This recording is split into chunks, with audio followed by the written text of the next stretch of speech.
When it comes to breaking wind in front of a romantic partner, there are couples who think a toot here, and there is no big deal. Some may even look at it as a positive thing. It just means two people are in love and totally at ease around each other. And then there are couples who aren't comfortable even talking about the idea of passing gas in front of each other. They find it repulsive, humiliating, and perhaps consider it proof that romance is officially dead.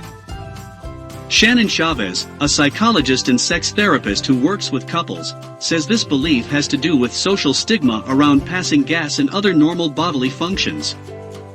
Passing gas is viewed as gross, dirty, stinky, and not attractive, she told HuffPost. Kids get ridiculed about it in school, and are even embarrassed by peers if they pass gas in front of the opposite sex or anyone, for that matter. That shame we felt as kids can carry over into our adult lives and relationships. This early programming can come up in our romantic relationships where someone feels inhibited or embarrassed by just the thought of it, Chavez added.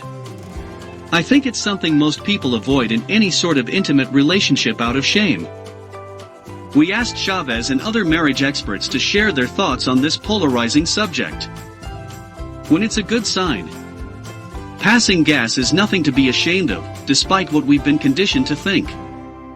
People in secure relationships are normal, living, breathing, occasionally farting human beings. If a toot slips out, they know it's not going to change their partner's feelings about them.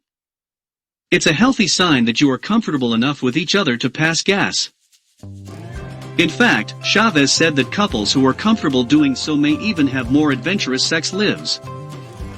This couple is probably having great sex, because they are comfortable with their bodies and what they do, and are more likely to enjoy different types of stimulation and play with less inhibition, fears and insecurities, she said.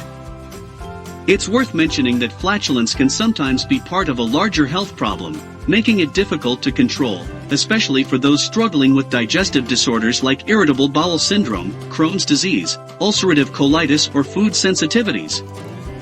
Also, many women deal with gas and bloating during their period. The more we can normalize it and not shame it, the better, Chavez said. It allows people to feel more open in dealing with changes in their bodies and less secrecy and shame, which can be isolating and embarrassing. When it's a bad sign. Kurt Smith, a therapist who specializes in counseling men, said that while couples passing gas in front of each other can be a sign of acceptance and maturity in the relationship, it can also be a selfish or inconsiderate act in some cases. Let's say your partner is constantly letting it rip, and you tell him or her that it's making you uncomfortable, or even sick to your stomach.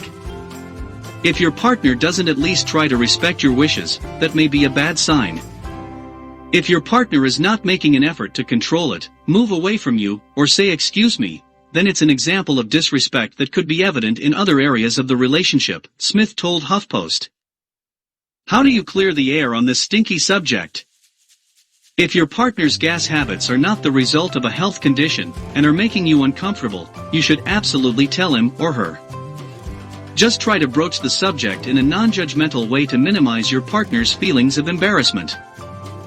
This can also open up the dialogue to other important bodily functions that are often shamed and cause embarrassment, including excretion of fluids during sex, menstruation, postcoital vaginal flatulence and bowel movements, Chavez told HuffPost.